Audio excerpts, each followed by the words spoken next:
Hello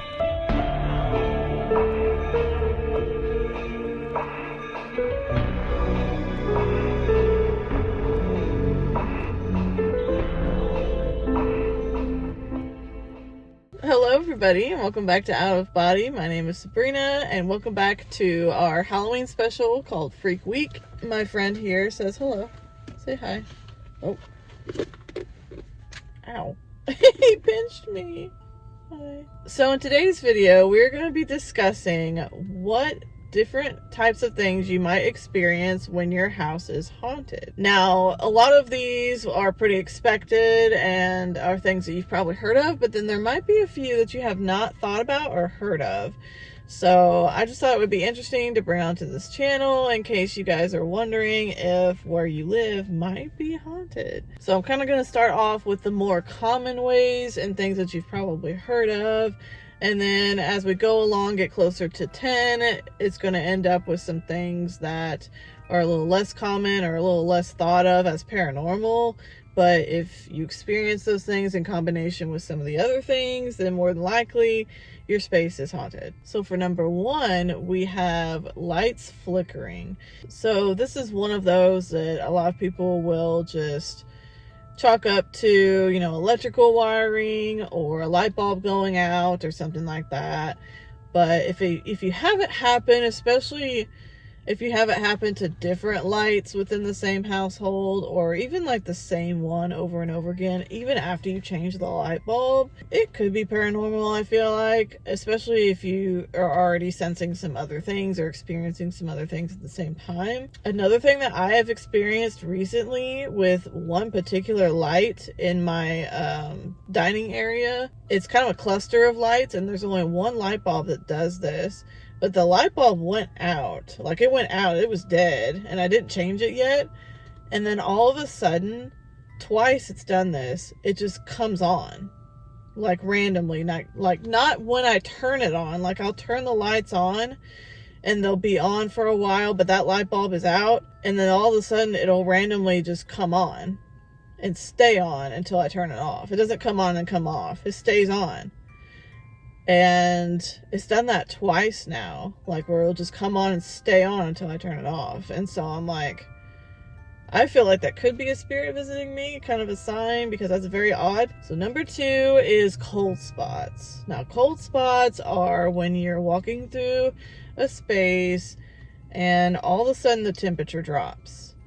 Now, the reason for this, from what I've heard, and it does make sense, is that when a spirit needs to gather energy to, you know, do something, to move something or to make a noise or to get your attention, they have to gather up a lot of energy, which actually can make the room colder because they're using up all of the energy in the room. They're kind of sucking it dry, and that's why it'll all of a sudden start to feel cold. Number 3 is feelings of being watched. I think a lot of us feel this way when we're alone, especially if you're not alone very much and you're not used to it. Then you might have a tendency of feeling like you're being watched, or just feeling kind of weird being alone.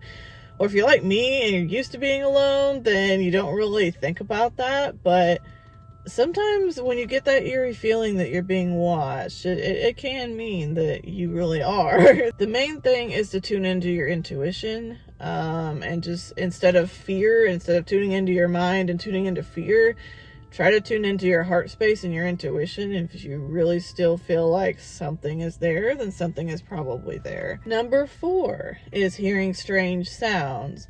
So some sounds that you might hear when your space is visited by a spirit is knocking, like a light knocking or something like that, in the walls, or maybe even on your door, I guess, but usually in the walls or something like that. Some people hear scratching. Now, I think when you hear scratching, that's probably something a little bit more demonic rather than just a spirit that's visiting you, or just an earthbound spirit. Typically with an earthbound spirit, you'll just hear like some knocking, maybe some footsteps, maybe like a sigh, maybe a whisper, although I think sometimes whispers can be a little bit more of a darker thing too.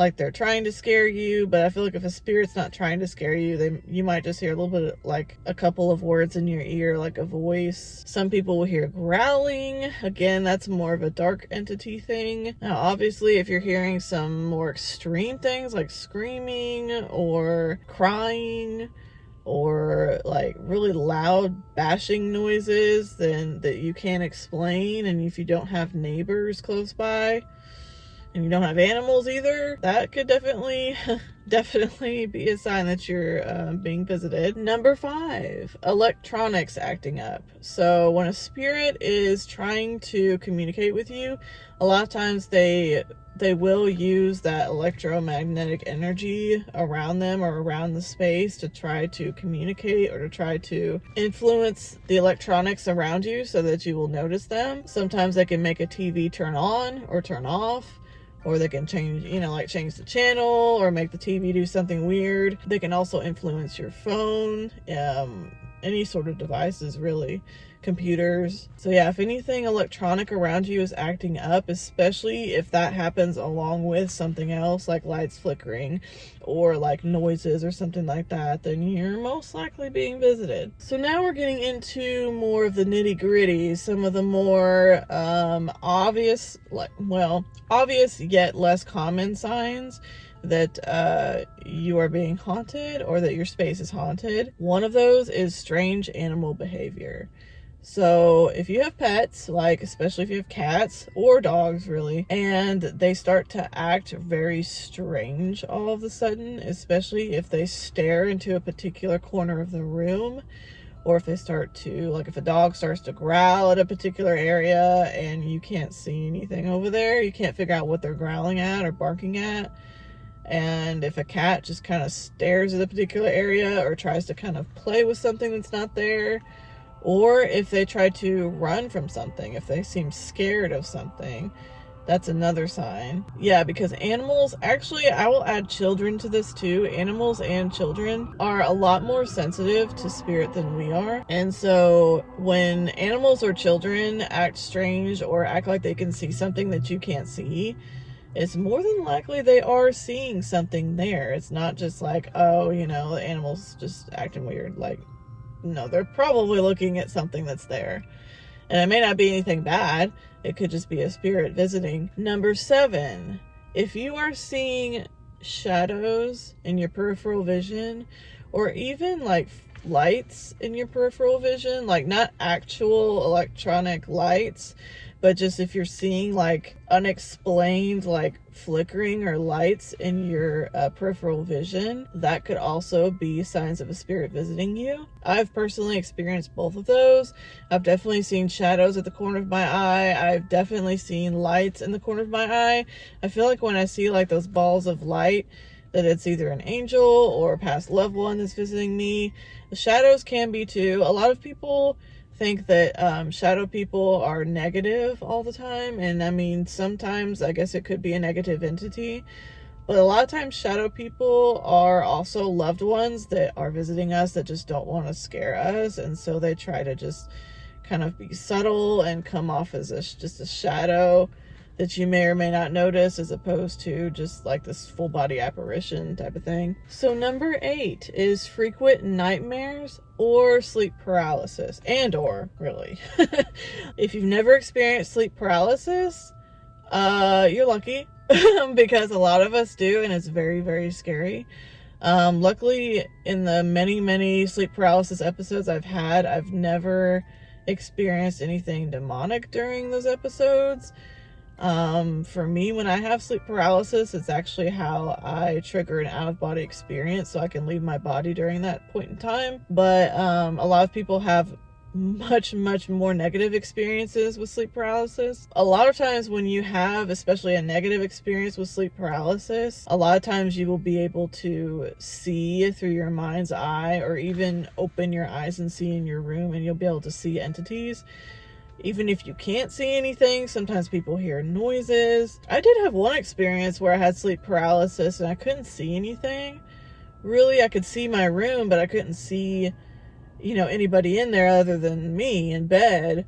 but I was hearing a lot of really, really freaky noises, like screams, crying, people yelling at me, like noises. It was freaky. So yeah, sleep paralysis is definitely one way that entities will try to communicate or manipulate you. More than likely, it's a negative entity trying to do that if they're triggering sleep paralysis for you. And especially if you're also having nightmares, that is another sign that you are in a space that is haunted. Now, if you're just having dreams, like not necessarily nightmares, but just dreams about spirits or about past loved ones, that definitely could mean that they're visiting you, and it's not, you know, anything negative. But again, you have to kind of use your intuition with that and be able to tell, you know, if this is something that is safe or not. Number 9 is frequently waking up at 3 a.m., which is known as the witching hour, or the hour of the day where the veil is the thinnest, the veil that is between our world and the other side. So if you're frequently waking up at 3 a.m. or around that time, it could mean that there is a spirit trying to communicate with you. Or if you're experiencing that in combination with a lot of other things like sounds and lights flickering and shadows and things like that, then your space could just be plain haunted. So number 10, the last one, which I saved for last for a reason, because I feel like if this is going on in combination with really anything else, your space is definitely haunted. Things going missing and then turning up later in plain sight. So, for example, say you're in your bathroom and your hairbrush goes missing or something like that. And you usually have it sitting out on the sink and it goes missing. You can't find it anywhere. And you think, well, maybe I just threw it away or something. And you live alone. Or you live with people who wouldn't play tricks on you like this. A few hours go by. Or even a whole day or a week goes by. And then all of a sudden, you walk into your bathroom and there it is, laying on the sink in plain sight, and you didn't put it there. That is one of the biggest signs that you are actually being haunted, and then the spirit is trying to get your attention or trying to communicate with you or even just mess with you. I mean, honestly, sometimes spirits have a sense of humor like we do, you know, like they'll actually just try to have fun with you and mess with you. And that's one of the ways that they can do that. Now, obviously, another way to know that your space is haunted is if you actually see something move, you know, like if you actually see something fly off the kitchen counter or see something move or see a cabinet open. Like, I didn't really include anything like that in this because I feel like those are very obvious, but that can kind of go along with this number 10. If you're seeing things like that, obviously, yes, your space is haunted. But yeah, that is all for today's video. I hope you guys enjoyed it. I hope you learned something. Let me know in the comments down below. Have you experienced any of these top 10 things? And if you have, was it recently? Is it in the space that you live in now? Or is it somewhere you used to live? And after watching this video, do you now think that your space could be haunted? Let me know in the comments down below, and I will see you guys in the next video tomorrow for Freak Week. Happy Halloween!